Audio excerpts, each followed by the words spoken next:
Tenemos un problema porque no hay narcisistas que vayan a terapia, entonces no podemos hablar de estadísticas. Los psicólogos dicen, un 1% de la población es narcisista. No, hay muchísimos más narcisistas, muchísimos más. Lo que pasa que, como no reconocen que son narcisistas y no van a terapia, no tenemos unas estadísticas fiables. ¿Un manipulador nace o se hace? Yo esto lo digo y la gente me mira como diciendo, estás loca, pero los narcisistas son supervivientes. Yo tuve un paciente que me costó mucho darme cuenta de que era un narcisista y yo me acuerdo que esta persona le estaba destrozando la vida a su pareja y él no era capaz de empatizar con el dolor de su pareja y la estaba viendo sufrir muchísimo. Pero mira, el perdón sin cambio de conducta no es perdón, es manipulación. Entonces, si yo te pido perdón, pero en el fondo no tengo intención de cambiar, estoy arrepentido de lo que he hecho, eso no es perdón. Yo siempre hago la misma pregunta. ¿Tú escuchas para contestar o escuchas para entender? ¿Y cómo podemos identificar a un manipulador? Pues mira, yo creo que, al final hay un factor clave que es... Pues muy buenas tardes, Débora, ¿qué tal? ¿Cómo estás? Bienvenida Muy al programa. bien. Muchas gracias por invitarme. Últimamente estamos invitando a muchos psicólogos, cosa que me encanta porque Sí. es un tema que me encanta traer al podcast. Psicóloga, especialista en narcisismo, manipulación y además con redes sociales a tope y varios podcasts a la vez. Sí. La primera pregunta que le hacemos a todos los invitados, ¿quién es Débora? Pues bueno, lo primero soy persona, ¿vale? Que es que al final es como que te ponen la etiqueta de psicóloga y psicóloga es mi profesión y yo hago esto porque me gusta, pero en realidad soy una persona normal y corriente. Pero en el plano profesional yo diría que soy una psicóloga que al final se dedica a esto porque vi que había como mucha necesidad de hablar de esto, como mucha gente que sufría esto en primera persona y como que tenía la necesidad de echar una mano como fuera, ¿no?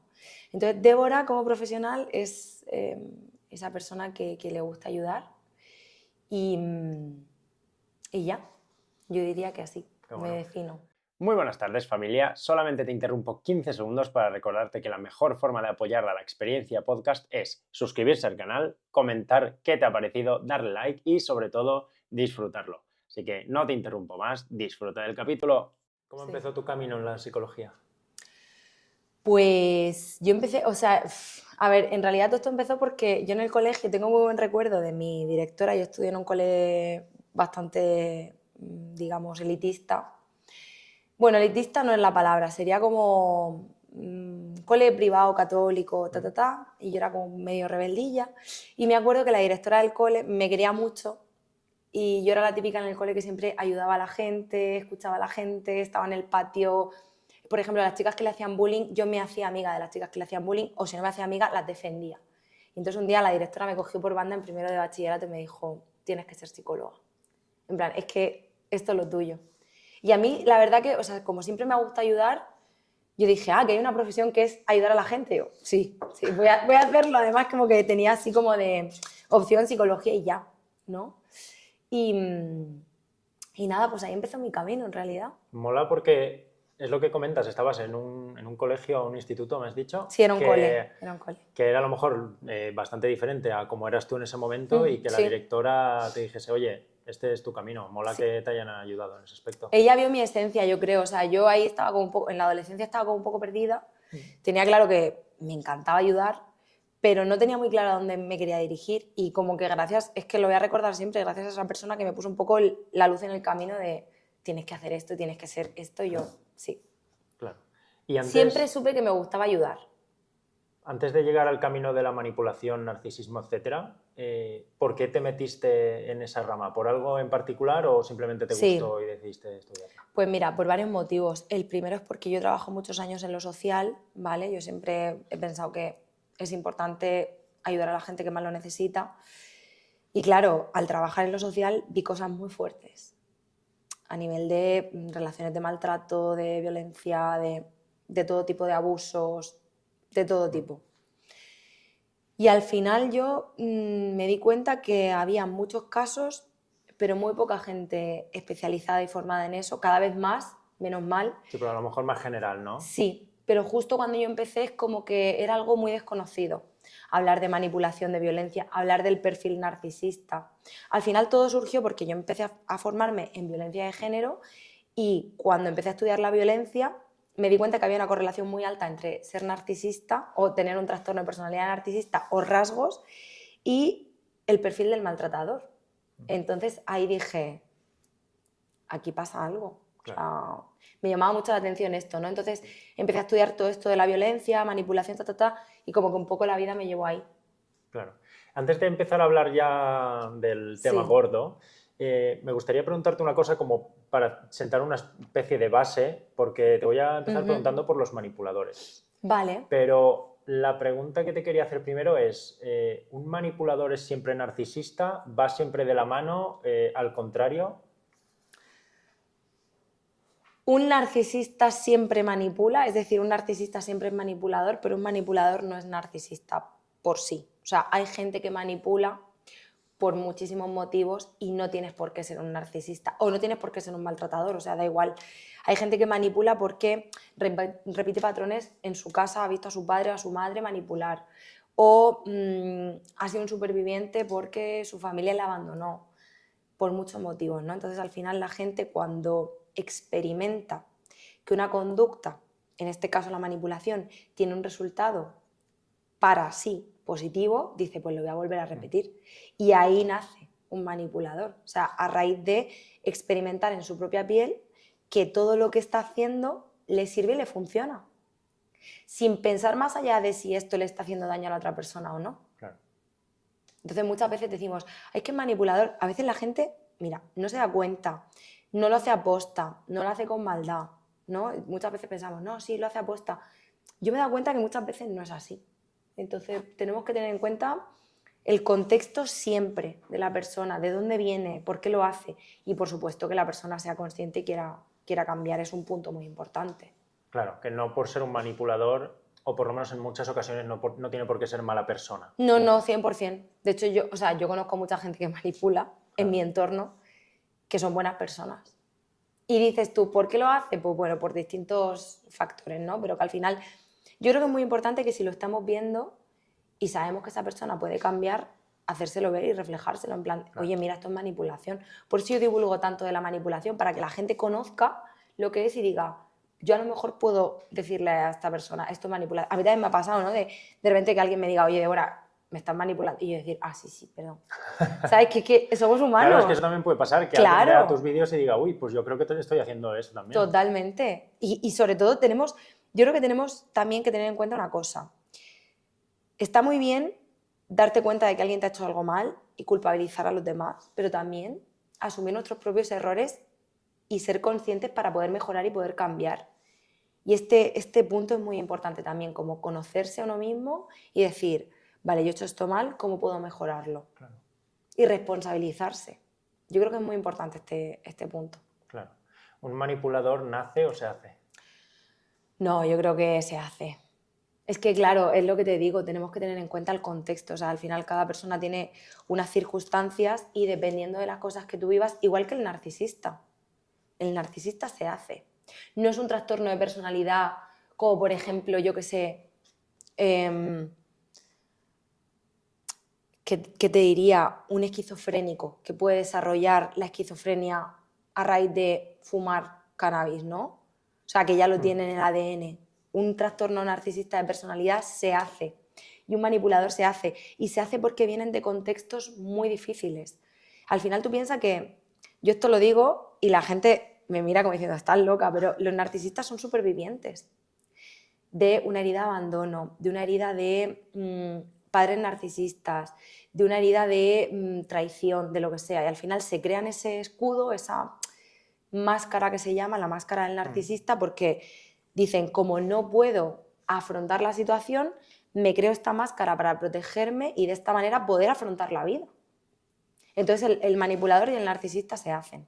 Claro, y lo que decías tú, a partir de ciertas acciones que ellos ven que se benefician es cuando empiezan a seguir ese mismo patrón. Claro. O sea, puede ser a través de eso o a través también del aprendizaje vicario, que es el aprendizaje que desarrollan los niños a través de la observación de conducta de los cuidadores. Entonces, si un niño, por ejemplo, tú de peque, observas que tu madre para, yo qué sé, conseguir que le den una barra de pan, miente. Y dice, es que no tenemos dinero. Y tú sabes que tu madre tiene dinero. Te estoy poniendo un ejemplo, ¿vale? pero tú le estás viendo que miente y que le dan la barra de pan gratis, Claro. por ejemplo. Pues tú dices, si yo miento, también puedo conseguir cosas. Y así se va desarrollando la personalidad. Claro. Sí, es que es muy interesante porque yo creo que muchas personas pensarán que un manipulador, un narcisista ya nace siendo así. Sí, ¿no? O sea, al final yo creo que, claro, ¿en qué momento pasa todo esto? Pues es que como se desarrolla todo esto en la primera infancia o en la adolescencia, cuando todavía la persona, o la personalidad, mejor dicho, se está desarrollando, es muy difícil que tú veas en qué momento esa persona ha aprendido a manipular o ha aprendido a hacer daño. Entonces, claro, tú ya lo conoces en la etapa adulta y tú dices, esta persona ha sido así toda su vida, pero Claro. la verdad es que muchas veces no. Muchas veces vienen de una herida. Claro. Bueno, muchas veces no, La siempre mayoría. vienen de una herida. Claro. ¿Y cómo podemos identificar a un manipulador? Pues mira, yo creo que, o sea, al final hay un factor clave que es cuando tú sientes que esa persona te come terreno constantemente, es decir, tú por ejemplo tienes una idea, ¿vale? A mí me gusta este libro porque es lila. Y esa persona te dice, ¿pero qué dices si el lila es feísimo? Sí, ¿recuerdas que a ti siempre te gustaba el azul? ¿Tú no te acuerdas cuando te gustaba el azul? Que siempre me... Y al final, no sé cómo, acabas cambiando de opinión y dices, ay, es verdad, no me gusta el lila. Eso es manipulación. Esa persona te ha hecho cambiar de opinión y te ha ido comiendo terreno sin que te des cuenta para meterte su idea en la cabeza. Y aquí hay un factor clave que quiero dejar claro. ¿Cuándo es manipulación y cuándo no? Vale. Porque se habla mucho, y yo he escuchado a muchos profesionales hablar de la manipulación y digo, vamos a dejar claro una cosa. Claro, es que creo que es la pregunta que te iba a hacer Sí. después. Vale. Bueno, pues ya me he adelantado. Mira, cuando la persona te quiere convencer de algo que sabe que es un fin egoísta o que percibe que es algo egoísta y sabe que eso a ti no te va a beneficiar para nada, o sea, que solamente va a conseguir algo él o ella, es manipulación. Sin embargo, cuando la persona, por ejemplo, esto lo utilizan mucho las empresas, ¿vale? Para venderte el marketing. Hay empresas que, por ejemplo, te dicen, yo creo que este agua de la marca tal es maravillosa y te va a ayudar un montón. Y como decía la Georgina, no sé si lo viste del agua de Cristian. ¿No? Sí, mira qué risa. Pero yo dije, esto es un claro ejemplo de persuasión. O sea, Claro. ella fervecientemente cree que el agua de Cristiano te hidrata más. O sea, ella te lo está diciendo porque sí, me hidrata más. Entonces Claro. yo creo que este agua te va a venir bien a ti porque te hidrata más. Eso sería persuasión. Porque al final piensa que los dos vamos a obtener... Ella obviamente va a ganar pasta o su pareja, pero tú también vas a obtener un beneficio. Entonces, esta es la diferencia entre manipulación y persuasión. Es que la gente se cree que si, por ejemplo, yo quiero salir de fiesta y yo sé que en esa fiesta tú te lo vas a pasar genial conmigo y te digo, venga tío, vamos juntos, tal, que no sé qué, no sé cuántas, y al final tú accedes, yo no te estoy manipulando, yo te estoy persuadiendo, que es distinto, porque al final sé que tú también te lo vas a pasar bien. Claro. Entonces la manipulación es cuando yo, por ejemplo, te digo que este agua es maravillosa, te va a sentar genial, cuando yo antes le he echado cianuro. Pero a mí me da igual porque yo lo que quiero es que tú te bebas este agua porque eso me va a beneficiar a mí en algo. ¿Sabes? Claro. Esta es la diferencia. Claro, es que era justamente esa la pregunta que te iba a hacer después. ¿Dónde está ese límite? Sí. Pero bueno, queda claro, es como cuando tiene un fin egoísta. Correcto, solo cuando hay un para fin egoísta. la parte que te está manipulando. Sí, independientemente de que sepamos que a la otra persona le va a hacer daño. O sea, sí, aunque no lo sepa, aunque sea un fin egoísta, pero cuando yo estoy utilizando técnicas, estrategias, herramientas, estoy poniendo en marcha mecanismos para llevarte a mi terreno, sin que a lo mejor tú te des cuenta, para conseguir un fin que solamente me beneficia a mí, es manipulación. Claro. ¿Y siempre lo sabe el manipulador que No. está manipulando? No.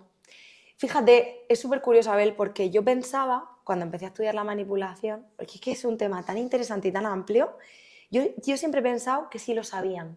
De hecho, me acuerdo que cuando grabé mi primer podcast, en el primer podcast lo dije, digo, siempre saben lo que hacen. Y luego me escuchaba, cuando estuve leyendo más información, y yo decía, es que no. Es que a lo largo de los años me he dado cuenta de que en realidad muchas veces lo hacen de forma inconsciente. Yo he visto en mi propia consulta gente que ha manipulado sin ser consciente, pero vamos, que se querían llevar al terreno a la otra persona y han utilizado, por ejemplo, la culpabilización, ¿no? Es que tú has hecho esto para que la otra persona se sienta culpable de esta manera, te la llevas a tu terreno. Y cuando lo han verbalizado han dicho, ¡oh! Esto es manipulación. Y yo, claro. Y esa persona en ese momento no era consciente y lo ha hecho. Entonces yo creo que muchas veces las personas no son conscientes. Por eso es tan importante que se hable de esto y que se conozca. Claro. Antes de seguir con el tema, me parece una pregunta muy interesante la que te voy a hacer, que es, ¿a ti te pasa en tu día a día que ya como detectas esos patrones, Bueno, pero ni siquiera trabajando, sino a lo mejor pues estás en un restaurante y ves una situación al lado y dices, aquí está pasando... me pasa, mira, te voy a ser sincera, porque claro, en casa del herrero cuchara de palo. Yo en mi propia vida, que he vivido bastante manipulación por temas que me han pasado con personas con las que me he vinculado, me ha costado mucho darme cuenta. De hecho, mi psicóloga me dice, Débora, esto es manipulación. Y yo, joder, en plan, ¿qué? ¿Cómo no lo puedo ver? Claro, lo que ves porque todos los días en otros casos, tengo ¿no? las gafas, yo tengo el filtro de la bondad. O sea, yo tengo las gafas que no veo la maldad de la gente de mi entorno.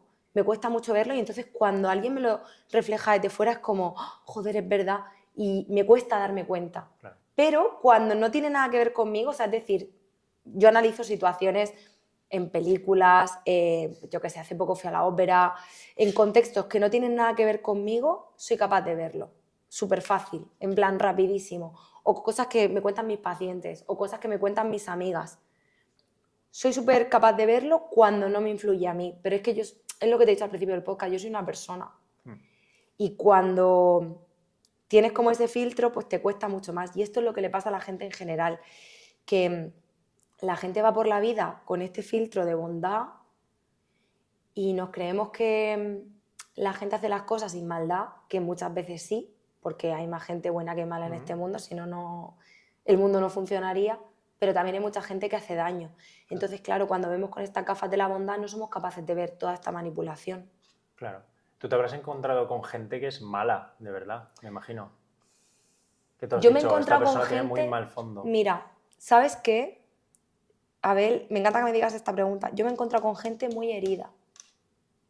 Porque hasta lo que yo he vivido de situaciones que a mí me han hecho mucho daño o personas que yo he visto en mi entorno que le han hecho mucho daño, incluso los narcisistas, es gente muy herida. Lo que pasa es que hay dos maneras de enfocar el dolor. Hernández Pacheco, que es un autor que a mí me gusta mucho, que es el creador de la asociación Parcube, que es un psicólogo que ha creado una manera de trabajar con trauma, habla de que el dolor se puede enfocar hacia adentro, o sea, la rabia, el enfado. Cuando tú tienes una herida muy potente de traición, de abandono, de lo que sea, ¿no? Tú lo puedes enfocar hacia adentro y querer sanar y querer reparar. Y entonces cuidar a las personas de tu entorno, querer que todo el mundo esté bien, si alguien tiene un problema, echarle una mano. Y el dolor también lo puedes enfocar hacia afuera y lo puedes enfocar hacia, como yo he sufrido mucho, voy a hacer daño a las personas de mi entorno también. Y este es el problema, que la gente que hace daño, que dices tú, es mala, gente que no tiene empatía, gente que tal, es gente muy herida. ¿Que me he encontrado alguna vez suelta gente que he dicho yo, uff, Débora, huye de aquí? Sí. Pero yo creo que han sido como casos más aislados. O sea, por ejemplo, gente psicópata. Gente que yo he visto que ante el dolor ajeno no tenían un ápice de empatía y yo he dicho, hostia, esto no. Claro. O sea, esto no. Huye de aquí. O narcisistas también psicopáticos, ¿no? Que son incluso narcisistas normales, ¿no? No son capaces. Yo tuve un paciente que me costó mucho darme cuenta de que era un narcisista, porque yo empaticé mucho con su herida de abandono. Era una persona que venía de una infancia muy traumática y yo me acuerdo que esta persona le estaba destrozando la vida a su pareja y él no era capaz de empatizar con el dolor de su pareja. Y la estaba viendo sufrir muchísimo. ¿Pero cuál era el caso? ¿Tenías a los dos en la consulta? No, yo tenía a él. Ah, a él lo Yo tenías. tenía solamente a él y me costó muchísimo darme cuenta. O sea, que hasta que no pasó un tiempo largo no me di cuenta. O sea, que fíjate... No, porque al final son personas que es lo que te digo, que van haciendo daño porque están muy heridas. Claro. Entonces tú quieres como ayudar a que esa herida, pero claro, cuando tienen esa máscara y no se dan cuenta realmente que tienen un problema, no cambian. Bueno, pero entiendo que es muchas veces difícil, ¿no? Aceptar también ese problema. Claro, al final, tú piensas que es mejor responsabilizarme y pedir perdón y enmendar todo el daño que he hecho, o tirar balones fuera, no responsabilizarme y seguir mi vida como si nada. Es que cuando has hecho tanto daño, muchas veces la estrategia de defensa que tienen estas personas es: soy la víctima de todo, yo no tengo la culpa de nada, esto lo he hecho porque tú me has hecho ser así o tal. Y entonces, claro, yo puedo seguir con mi vida tan tranquilamente. Claro, pero es que para un narcisista entiendo que el disculparse y darle la razón al otro entiendo que es prácticamente imposible. Uy, es difícil. ¿Sabes lo que pasa? Que yo he visto, esto es fuerte, narcisistas de mi entorno, no muchos por suerte, pero alguno que otro he visto. Y el perdón del narcisista siempre es manipulación. ¿Por qué? Porque te pido perdón para obtener algo de ti. Pero mira, el perdón sin cambio de conducta no es perdón, es manipulación. Entonces, si yo te pido perdón, pero en el fondo no tengo intención de cambiar y ni siquiera estoy arrepentido de lo que he hecho, eso no es perdón, ¿vale? Por otro lado, el otro tipo de perdón que he visto es: vale, yo te pido perdón porque te hice esto, pero tú también me tienes que pedir perdón a mí porque tú me provocaste. Entonces, claro, te culpabiliza de su reacción, entonces no es un perdón real. Claro. Es un perdón con condiciones. O sea, el perdón real es: lo siento mucho, ¿qué puedo hacer para cambiar, para ayudarte o para que te sientas mejor? Eso es un perdón. Y apuntártelo y tratar de cambiarlo, o si no puedes cambiarlo, solo pedir ayuda.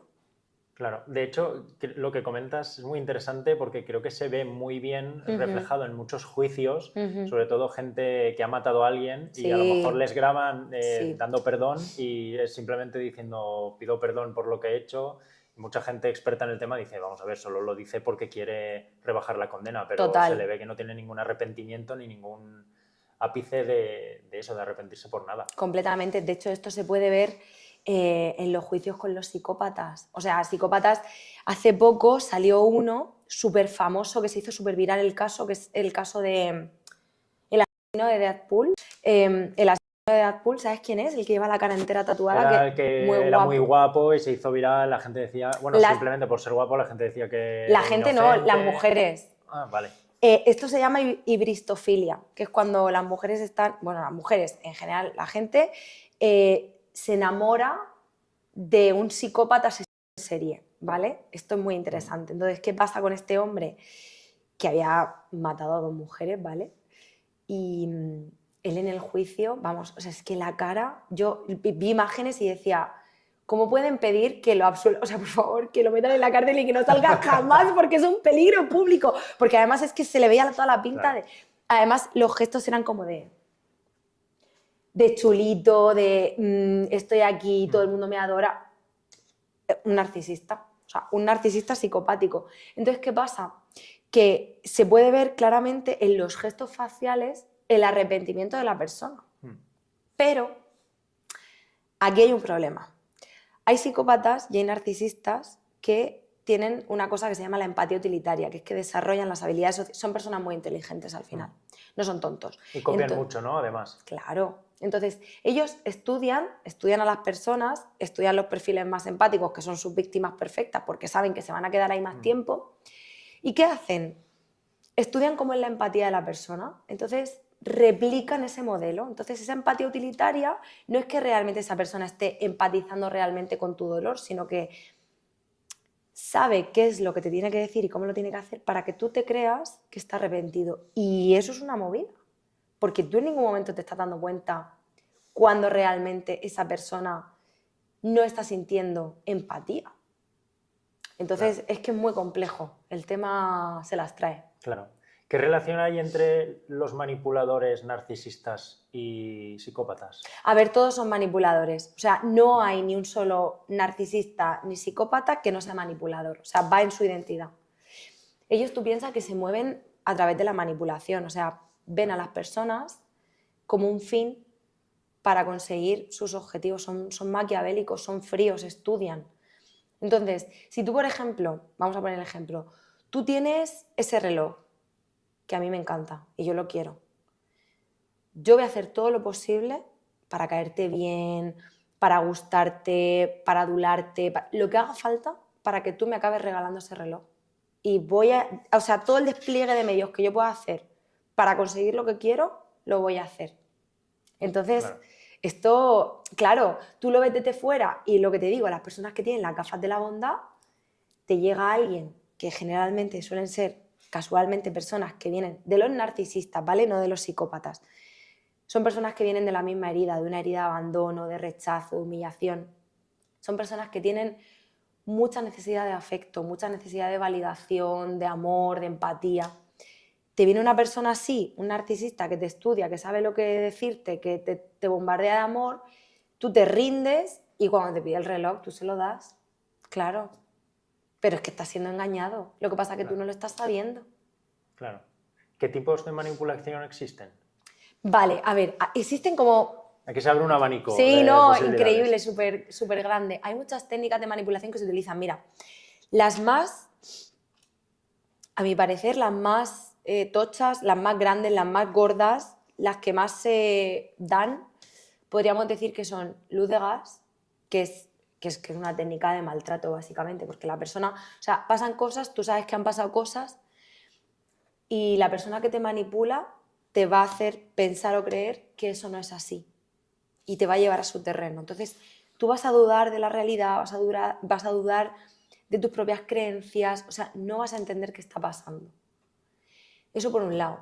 Luego, por ejemplo, otra así bastante famosa, el abuso reactivo. Esto es, yo conozco tus puntos débiles o las cosas que te hacen sufrir o las cosas que te hacen explotar, ¿no? Y voy a tocar esos puntos para que tú saltes, a lo mejor reacciones de manera exacerbada o a lo mejor te enfades mucho y de esta manera yo culpabilizarte a ti por tu reacción. Cuando en realidad el problema lo he tenido yo porque he ido a pincharte. O sea, es un claro ejemplo de manipulación. A mí mis pacientes me dicen, es que claro, yo también le gritaba y cuando hemos ido situación por situación analizando qué fue lo que pasó en ese momento, nos hemos dado cuenta que era un caso claro de abuso reactivo. O sea, esa persona te tocó en ese momento en el que... Por ejemplo, tú me dices que a ti te duele mucho que yo te hable de los perros porque tu perro murió hace un año y lo echas mucho de menos. Y yo cada vez que quiero que tú reacciones te hablo de los perros. ¿Sabes? Porque yo sé que eso va a provocar una reacción en ti. Eso es manipulación. Pero el malo al final sería yo porque salto y grito, etcétera. Claro, y al final, o sea, tú piensas que esa persona tiene un arma para combatirte, porque es como, yo te he dicho esto, pero mira cómo has reaccionado tú. Me voy a quedar con tu reacción, no con mis faltas de respeto. Y esto lo hacen mucho los narcisistas, claro, para llevar la discusión a su terreno. Y decir, es que mira cómo te has puesto un loco, y de esta manera ganar la discusión. Son batallas, al final ellos se meten en la batalla y van con toda la artillería pesada. Otra, por ejemplo, que usan mucho es la victimización, que va asociada a la culpabilización. Esto su propio nombre indica, ¿no? Yo me hago la víctima de todo el malo me pasa a mí, yo sufro por todo y claro, todo el mundo tiene la culpa. De esta manera no me responsabilizo. Como todo el mundo tiene la culpa, seguramente tú que estés al lado mía también tengas algo que ver y también tengas la culpa. Entonces yo te culpabilizo y de esta manera tú me pides perdón y yo no tengo que pedirte perdón a ti. Y te como terreno. Claro. Y así son. ¿Cuál sería para ti el peor tipo de manipulación? Porque más daño le suele hacer a la gente. Yo creo que el aislamiento. El aislamiento, que yo diría que también es, o sea, aparte de manipulación, es que es maltrato. La persona te va comiendo terreno. Seguro que conoces a alguien, seguro que tienes algún colega o alguna colega que ha estado en una relación en la que le han aislado. Porque yo esto es algo que veo muy a menudo. Sobre todo en relaciones de pareja, ¿no? Pero se dan en todos los contextos. Tú conoces a alguien y empiezas a querer que esa persona pase mucho tiempo contigo. Y de esta forma vas consiguiendo que su red de apoyo cada vez sea más inestable. Es decir, las personas que están alrededor de esa persona se van a ir alejando. ¿Cómo lo consigo? Pues hablando mal de ellos. Por ejemplo, este colega tuyo que siempre te está escribiendo, que haces quedando con él. O, por ejemplo, no me gusta que quedes con no sé quién porque me pongo celoso, no sé, ¿sabes? Entonces, de esta manera voy consiguiendo que la persona se vaya aislando cada vez más hasta que la única red de apoyo que tenga es el manipulador o el narcisista. Y de esta forma, cuando la persona necesita ayuda, como no tiene a nadie, claro, va a volver a ti en bucle. Y a mí me parece la más cruel porque al final es dejar a la persona sin para mí, lo más importante que tiene un ser humano, que es la red de apoyo, la comunidad. O sea, el decir, tengo un problema, cuento con mi familia, cuento con mis amigos, tengo compis del trabajo con los que me llevo bien y puedo pedirles ayuda, ¿no? Como esa comunidad que necesitamos los seres humanos para poder vivir. Entonces, claro, cuando te quedas sola, cuando te quedas solo, ¿qué haces? Pues vuelves otra vez a la persona que te hizo daño y entras en un bucle del que no puedes salir, que es súper nocivo. Claro. Hay otra que es bastante grave también, que es, si no recuerdo mal, la ley del hielo, puede ser. O algo así. Bueno, también, claro, sí, la ley del hielo. Es ley del hielo o silencio castigador. Al final la persona te deja de hablar o te retira el afecto o te retira la palabra o incluso se pira de casa si vivís juntos y de esta manera te hace responsable de lo que ha pasado, te culpabiliza otra vez más, te hace responsable, te da a entender que lo que has hecho está mal, pero a través de su silencio. Entonces tú, al notar esa ausencia, lo que te pasa es que quieres reparar todo el tiempo. Se genera en ti como una especie de apego ansioso de por favor no te vayas, por favor no me abandones. Entonces, cuando yo veo que esa persona me está haciendo todo esto, voy a poner en marcha todos los mecanismos que sé, pedir perdón, arrodillarme, disculparme, irle detrás, porque yo no quiero que esa persona me retire el afecto, ni que se vaya de mi vida. Entonces, claro, genera en ti ese sentimiento de deuda que al final, aunque tú no tengas la culpa de nada, vas a acabar pidiendo perdón. Claro. Sí. Y lo que tú comentabas es que eso es como lo que más le gusta a un narcisista, que vayas detrás de él Claro. y se lo pidas. Sí. Pero entiendo que también esas situaciones se pueden dar en muchos casos, te diría, sin querer o sin querer dañar, ¿puede ser? Sí, mira, esto cada vez que hablo de esto en redes, siempre hay gente que me escribe y me dice, Débora, pero yo cuando estoy muy enfadada necesito un tiempo para regularme, para... Y yo, vale, es diferente. El tiempo fuera que el silencio castigador, ¿vale? Esta es la diferencia. A mí también me pasa a veces, yo creo que a todo el mundo nos pasa, cuando estamos muy enfadados con alguien, necesitamos un tiempo para, vale, me voy a regular, me voy a ir, voy a respirar, me voy a concentrar y cuando esté tranquila o tranquilo, vuelvo y hablo con la persona y le digo lo que me ha enfadado, lo que sea. Pero tú no lo haces para castigar a esa persona, para que esa persona se sienta mal, para que te pida perdón, no lo haces por eso, lo haces porque tú necesitas regularte. Entonces, la diferencia, que es muy sutil, es la comunicación, que es la clave de toda relación.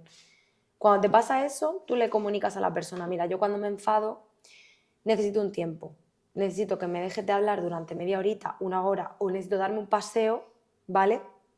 Que se me pase y cuando esté más tranquila hablamos, ¿vale? Pero la otra persona ya sabe lo que te pasa. Entonces, esta es la diferencia. Si tú te comunicas y le dices a la persona, oye, mira, me pasa esto, la otra persona ya, cuando tú te enfadas y te vas, dice, vale, está enfadado, voy a dejarle su espacio y cuando esté tranquilo vuelve y hablamos. Ok, pero la cosa es que si tú no lo comunicas y la otra persona no sabe qué te pasa, pues se va a agobiar. Claro. Entonces yo creo que la clave es la comunicación. Oye, no pasa nada porque tú te vayas, porque tú también necesitas regularte, ¿no? Pero que la otra persona sepa qué te está pasando. O por lo menos que le avises de antes. A lo mejor en ese momento estás tan enfadado que no le puedes decir ni siquiera me voy a ir a darme un paseo, pero que tú ya se lo hayas dicho. Claro. Cuando me enfado, necesito desconectar de ti. Pues ya está. Sí, porque al final también eso es una cosa para esa persona, no Claro. lo hace tampoco jodiendo al otro. Claro, también tenemos que aprender a encajarnos con la otra persona. Es que al final cada uno es de su padre y de su madre. Entonces hay gente que gestiona así. A mí a veces me pasa que estoy saturada y es como, me voy a tomar 10 minutitos para hacerme un té y mirar al cielo y desconectar y disociar un poco en plan de, a ver, ¿qué me está pasando? Claro. Y también lo necesitamos, ¿no? Conectar con nosotros mismos. Y si estamos todo el rato con una persona, no nos podemos escuchar. Entonces, vale, me voy a ir. Yo es que, por ejemplo, esto sí que se lo digo a mi pareja, en plan, oye, me voy a ir a darme un paseíto, a que me dé un poco el aire, me paseo por la playa y vuelvo. Y él lo entiende perfectamente. Pero claro, yo se lo digo siempre. Claro. ¿Sueles ver todo tipo de casos o hay algunos que se acentúen más que otros? Dentro de la manipulación... Sí, en los casos que tengas tú. Sí, es que yo sobre todo trabajo con las víctimas. O sea, mi trabajo sobre todo es con las víctimas. Y sí que es cierto que, o sea, que el patrón siempre se repite al final, y sobre todo cuando te especializas en algo, el patrón se repite bastante. O sea, el perfil de la víctima, aunque me he encontrado personas, o sea, increíbles, personas que dices tú, joder, ¿cómo esta persona ha podido caer en estas relaciones? Y antes, mira, fíjate, antes hablaba mucho de violencia de género y ahora hablo más de violencia porque también me he encontrado muchas parejas de lesbianas. También se da mucho la violencia intrafamiliar o algún caso también de algún hombre. Entonces es como, ya hablo generalmente de violencia porque es como, vale, aquí en este saco meto a todo el mundo y así muchas veces la gente se da por aludida y como que puedo abrazar a todo el mundo, pero en general, en todos estos perfiles siempre se repite lo mismo, que son personas que son extremadamente empáticas, que necesitan la validación de la otra persona y la otra persona se aprovecha de ello. Entonces, bueno, pues ahí se genera una dinámica súper chunga. Claro. Y un manipulador narcisista, Sí. digamos que se puede, no sé cómo decirlo, porque no curar, porque al final no es una enfermedad, Ya. pero se puede como rebajar ese nivel de manipulación en él o que se dé cuenta de lo Yo que creo hace. que sí. Mira, si no, yo no sería psicóloga. Si yo no creyese que la gente puede cambiar, no sería psicóloga. Pero lo que sí que me he dado cuenta es que el porcentaje de perfiles con trastorno narcisista que vienen a consulta es muy pequeño. La gente, o sea, cuando no son capaces de reconocer que tienen un fallo o que han cometido un error, no vienen a terapia. Claro. Pero bueno, me imagino que si te viene a ti un narcisista, el paso más grande ya lo ha dado, que es el Sí. de dar como esa aceptación. Es que yo los narcisistas que he tenido en consulta, Abel, no han reconocido Ah. que estaban cometiendo errores. Era como, yo vengo aquí porque mi madre me ha dicho que tengo que venir a terapia. Y yo, vale, pero tú quieres cambiar. No, yo lo que quiero es que mi madre se quede tranquila.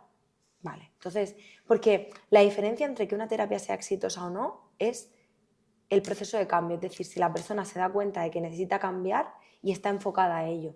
Yo en las primeras sesiones ya veo quién va a mejorar, quién va a trabajar duro y quién se va a tomar la terapia como quien va a dar su paseo, ¿sabes? Ahí ya se ve quién, por ejemplo, viene y te pregunta ¿y qué puedo hacer? Y esto me pasa y hace la tarea y, ¿sabes? Claro. La persona que está implicada en el proceso. Y generalmente los narcisistas no están implicados. El índice de mejora. Es que, claro, las estadísticas. A ver. Tenemos un problema porque no hay narcisistas que vayan a terapia, entonces no podemos hablar de estadísticas. Los psicólogos dicen, un 1% de la población es narcisista. No, hay muchísimos más narcisistas, muchísimos más. Yo me he dado cuenta que es que hay un huevo. Lo que pasa que, como no reconocen que son narcisistas y no van a terapia, no tenemos unas estadísticas fiables. Entonces, claro, ¿qué hacemos? Claro, pero es que justo el caso que dices, ¿no? Yo vengo aquí, no voy a cambiar, me ha dicho mi madre tal, ya te está diciendo que tiene un problema. O sea, solamente con esas frases que te dice, Claro, ya puedes ir pensando, aquí ya hay sí. un problema. Totalmente, tú ya sabes, dices, vale, esta persona no está siendo consciente de que le pasa algo. Claro, Porque si vienes a terapia es porque algo te pasa. No, yo vengo aquí, yo he venido aquí porque mi novia me ha dado un ultimátum. Vale, ¿y por qué te ha dado un ultimátum? No, porque he sido infiel 45 veces. Vale, pero yo voy a seguir siendo infiel. A ver, entonces, claro. ¿qué estás haciendo aquí, cariño mío? O sea, Claro. tú tienes que querer cambiar. ¿Cuál es el caso más impactante que hayas tenido tú?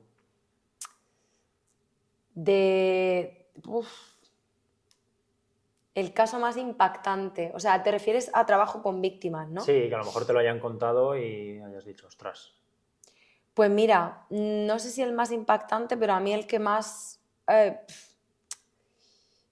huella me dejó fue una chica que estaba en 2 relaciones de maltrato a la vez, con 2 narcisistas a la vez. O sea, tenía como su pareja principal, que era una... Y eran, o sea, existen 2 perfiles de narcisistas, ¿vale?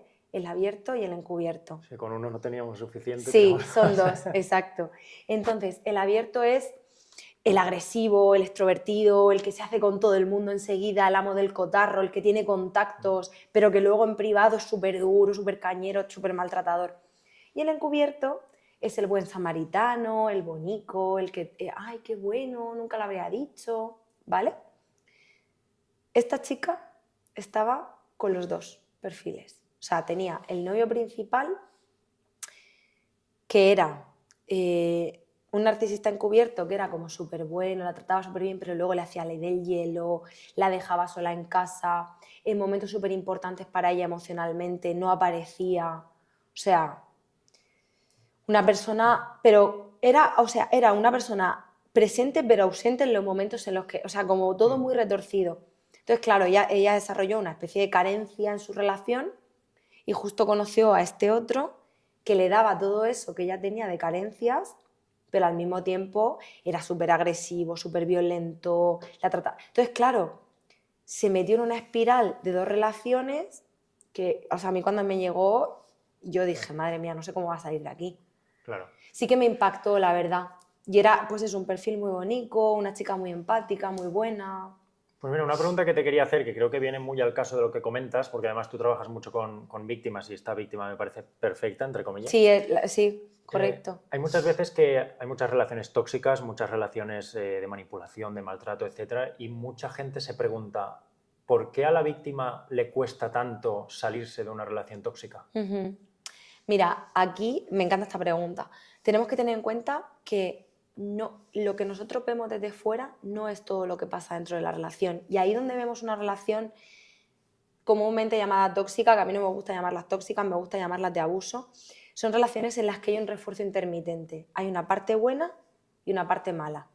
La parte buena no la vemos, ¿vale? La parte bonita, la fase de luna de miel que se llama, no la suelen contar. ¿Qué pasa? Que solamente vemos la parte negativa, la parte de daño, la parte de que la persona está sufriendo. Pero claro, como a ti te dan una de cal y una de arena, tú te enganchas en esa relación y estás todo el tiempo esperando el premio. Entonces, por eso es tan difícil salir de ahí. Claro. De hecho, es la teoría de la rata, ¿no? También que tú comentabas del Sí, experimento de la correcto. galleta, Sí, que sí, es sí, muy... sí. Es súper significativo. De hecho, Sí. se descubrió, la teoría del refuerzo intermitente de Skinner se descubrió justo ahí. Estaban haciendo un experimento con ratas y les daban a las ratas un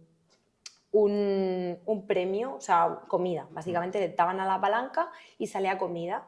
Y entonces se dieron cuenta que las ratas que más se engancharon a darle a la palanca como locas eran las ratas que les caía la comida, a veces sí y a veces no. Tú piensas que se activan los mismos mecanismos que cuando una persona se adicta al juego. Iba a comentártelo también, Sí. que me imagino que los ludópatas tendrán también... Es el mismo mecanismo, para todos funciona igual, es el circuito de recompensa que se llama en psicología. Entonces, como tú no sabes cuándo te va a caer el premio, pues estás enganchado tanto a las máquinas tragaperras como a la relación. Claro. Siguiendo un poco la tónica de las relaciones, porque yo creo que es un tema muy interesante y que la mayoría de gente que nos escuche no a lo mejor está viviendo eso, pero o lo conoce o lo ha visto, etcétera, y va muy a colación también de lo que habías dicho antes, un tipo de manipulación que era la de aislarte del resto, que hay muchas veces eso también, ¿no? Que tiene alguien una pareja y al final, pues creo que tú también lo has comentado muchas veces, lo pone en el centro de atención, que es la dependencia emocional, si no me equivoco. ¿Cómo funciona la dependencia emocional en una pareja? Vale, tú piensas que una persona es un sistema solar, ¿vale? O sea, tiene un sistema solar. Tú, que eres la persona del sistema solar, eres el Sol y te pones en el centro. Y el resto son planetas. Por ejemplo, tu familia, tus amigos, tu carrera, tu trabajo, tu deporte, tu pareja. El problema es, en este caso, es que la persona se quita en el puesto del Sol y le da ese puesto a la persona con la que se vincula, es decir, en este caso con su pareja. Entonces, todo se rompe en ese sistema solar porque tú no puedes darle ese poder y no puedes darle esa prioridad y ese lugar que te corresponde a ti. Entonces, tú piensas que cuando pones a esa persona en el Sol, tú dejas de reinar ese sistema solar y las personas que tienen dependencia emocional les pasa precisamente eso. Se lo dan todo a la persona, las ponen en el centro del sistema solar y ellas dejan de brillar. Entonces, claro, ¿qué pasa? Que dejas de ver a tu familia, dejas de ver a tus amigos porque lo único que estás es queriendo estar con esa persona 24/7. Entonces, ¿qué pasa? Que el sistema se rompe, tenemos que volver a recolocar a la persona en el sistema solar, en el centro, en el Sol, y a esa pareja colocarla como un planeta más. El problema es que las personas que tienen dependencia emocional no saben cómo hacer esto, porque enseguida, en cuanto conocen a alguien, ¡pum!, al Sol. Y este es el fallo. Tenemos que aprender a poner a la persona dentro del sistema y que tú sigas siendo la persona que brilla. Claro. Entonces, para ti, ¿cuáles serían los consejos o cómo se podría construir una buena relación? Vale, a ver, para construir una buena relación yo creo que hay una clave que es la comunicación. Yo siempre hago la misma pregunta. ¿Tú escuchas para contestar o escuchas para entender? El problema que tenemos ahora con las parejas y en general en las relaciones es que las personas estamos perdiendo la empatía. Las personas están todo el tiempo pensando qué van a decir. Pero tú estás tratando de entender lo que esa persona te está queriendo decir. Tú estás tratando de entender cómo se siente esa persona. Estás tratando de ponerte en su lugar y entender qué es lo que te quiere comunicar, cómo se está sintiendo y tú qué puedes hacer para ayudarla. Porque yo lo que me encuentro en las discusiones es eso, es yo te estoy escuchando y ya estoy pensando que te voy a contestar. Eso es un error. Tenemos que tratar de escuchar para entender. Y si esto lo hiciéramos, las relaciones serían mucho más bonitas y fluirían mucho más. Porque la empatía es lo que hace que las cosas funcionen. Entonces yo lo que veo es que ahora estamos viviendo una crisis a nivel global de empatía porque la gente cada vez es más egoísta, más egocéntrica. Entonces yo creo que si escuchamos para tratar de entender lo que la persona nos quiere comunicar o cómo se siente, podemos construir relaciones mucho más sanas. ¿Por qué crees que cada vez la gente es más egoísta?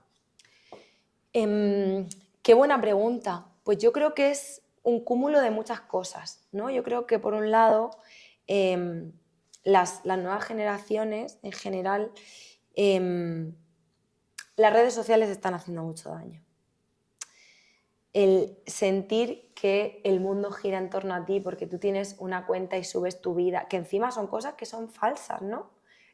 Tú subes un atardecer y a lo mejor tú estás en la mierda y pones best day ever. Bueno, o no, cariño, y no pasa nada porque no sea el mejor día de tu vida, ¿no?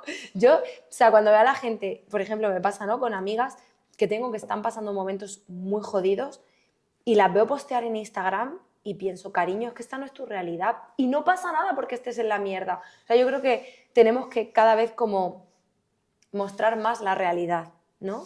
Entonces, yo creo que, por un lado, la sociedad, con el tema de las redes sociales, se está volviendo muy ególatra y, por otro lado, el individualismo al que nos está arrastrando la sociedad, que las personas somos cada vez más individualistas, o sea, es decir, en vez de cooperar y sentir que vivimos en comunidad y si yo puedo hacer algo para ayudarte, lo voy a hacer porque alguien lo ha hecho conmigo y esta cadena de favores, ¿no?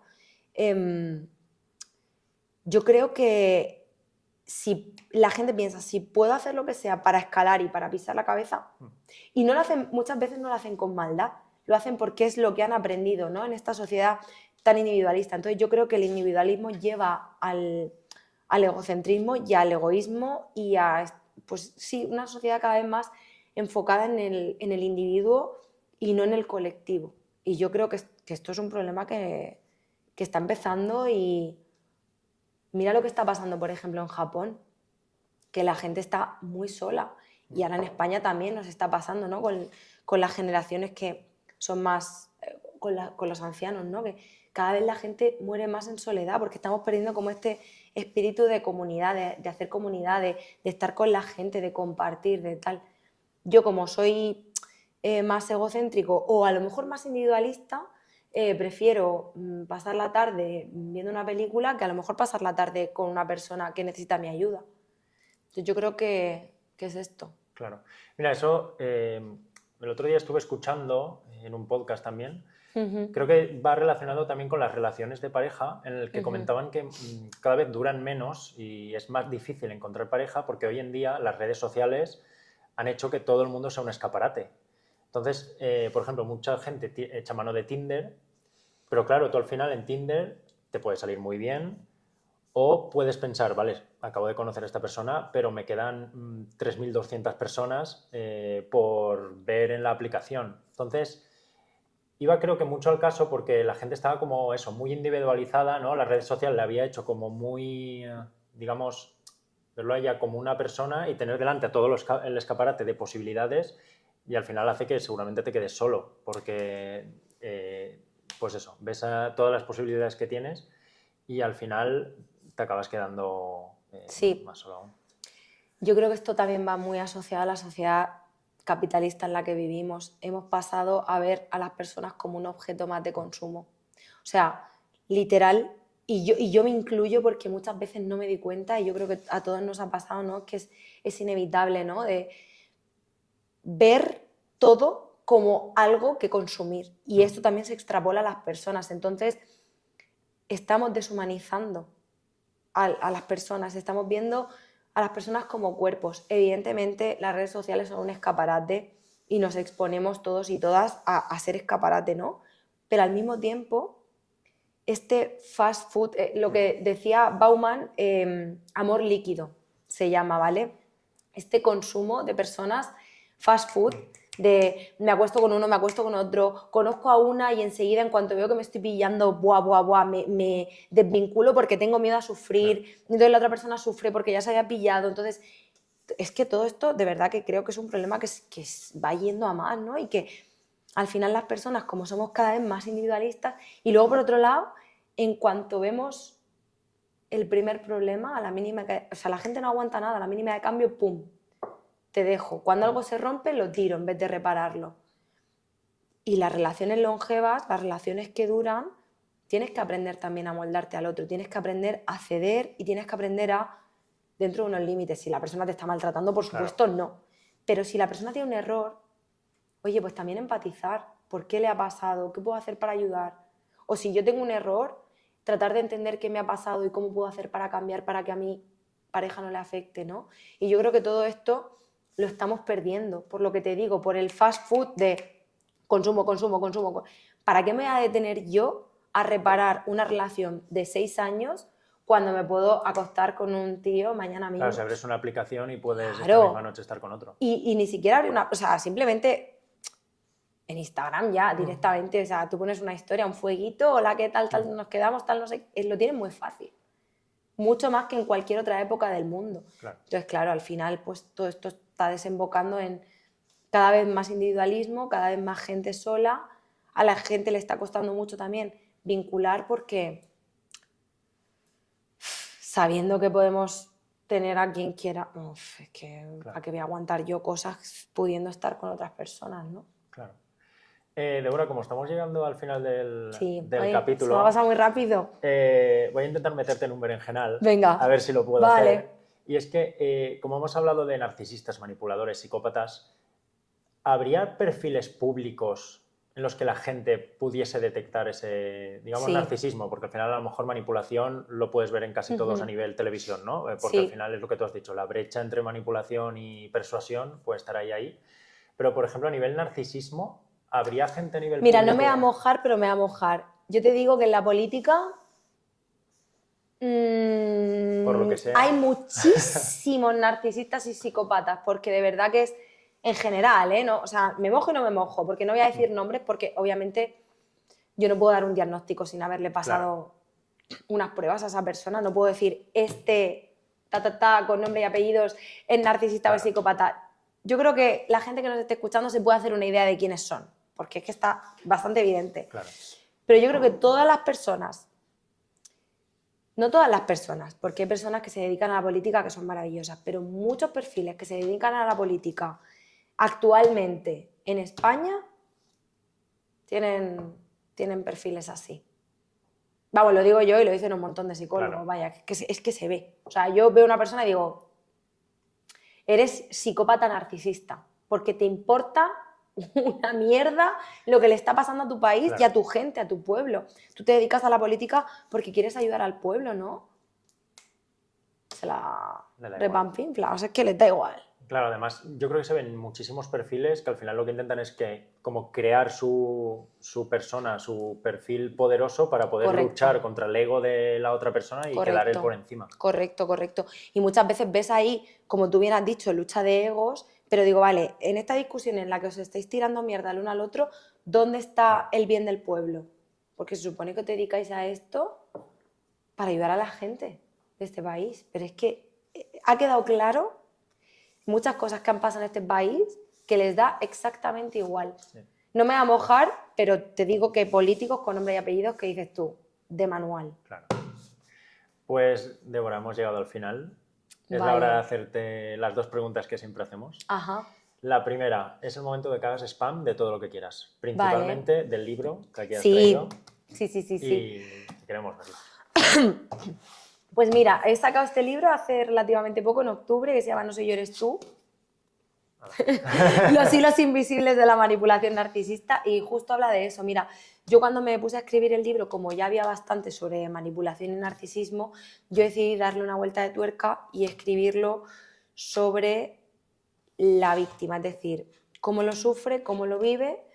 Es un viaje, ¿vale? Cómo caes en las garras de la manipulación, por qué repites patrones, por qué quieres volver con la persona, en todos los contextos, en familia, en amigos, en pareja, en el trabajo.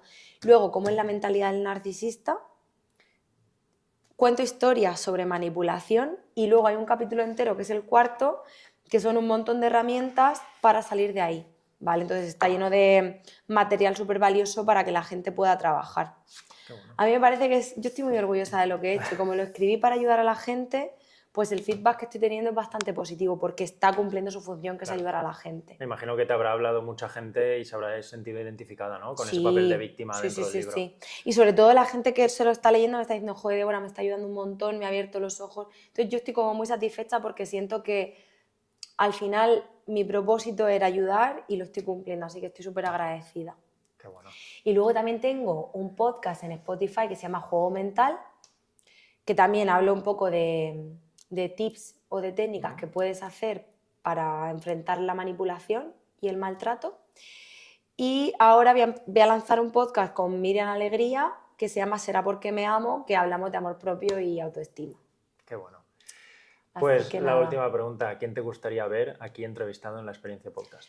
Uy, a ver, un perfil que me gusta mucho, yo te diría que ¿tiene que ser de psicología o puede ser de lo que sea? Todo lo que tú quieras.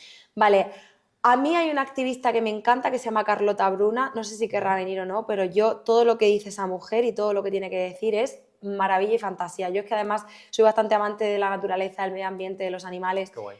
Y cada vez que la escucho hablar es oro puro. Así que si pudiera venir ella, pues es que la admiro mucho, la verdad. Qué guay. Pues sí, irá por ella. Ojalá que no sé si venga, quiere venir. ojalá. Pues Débora, encantado de que hayas Muchas estado gracias. aquí. Me ha Gracias. gustado muchísimo el capítulo. A Creo mí que ha también. sido un viaje por dentro de la mente humana muy chulo. muy sí. guay. Sí. Y espero que te haya gustado a ti también. Sí, yo estaba súper cómoda. Sí, cuando me ha dicho tenemos que terminar, yo ya, en plan, ya he acabado. Me pongo aquí a hablar y no me di cuenta. Muchas gracias a ti por pensar en mí, por darle espacio también a la salud mental, que es tan importante. Nada, a ti por venir. Muchas gracias.